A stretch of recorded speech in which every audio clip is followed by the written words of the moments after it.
Sembra aver cambiato rotta il flusso migratorio dei profughi provenienti principalmente dall'area subsahariana che, partiti dalle coste libiche lo scorso anno con i tragici sbarchi, hanno scritto pagine davvero drammatiche della storia di Lampedusa. Come detto, il porto ricettivo al momento sembra non essere più la perla del Mediterraneo, ma altre coste dell'Agrigentino. E così, dopo il tragico approdo di sabato notte sulla spiaggia di Contrada Pisciotto a Licata, domenica notte si è verificato uno sbarco sulla costa di Montallegro. Una trentina di immigrati avvistati dai carabinieri e dalla polizia stradale mentre vagava lungo la strada statale 115.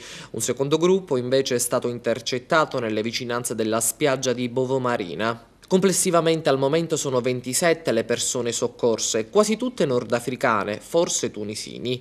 Drammatico il loro racconto: sarebbero stati scaricati in mare al largo delle coste in prossimità della costa e gli inquirenti non escludono che il natante sia lo stesso che venerdì notte ha abbandonato in mare i circa 20 migranti a pochi metri dalla spiaggia di Licata. Anche in questo caso i superstiti hanno raccontato di avere viaggiato a bordo della cosiddetta nave madre per poi essere trasbordati su un gommone a poche decine di metri dalla riva di Licata.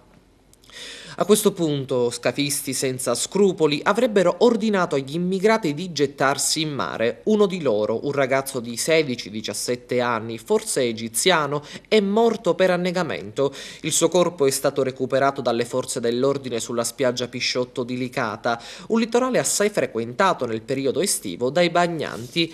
Aperta tempestivamente un'inchiesta sul caso dalla procura di Agrigento, affidata al sostituto Santo Fornasier, per capire chi sia responsabile ed accertare la veridicità del racconto dei migranti. Racconti drammatici di viaggi della speranza spezzati, con vittime ragazzi, uomini e donne.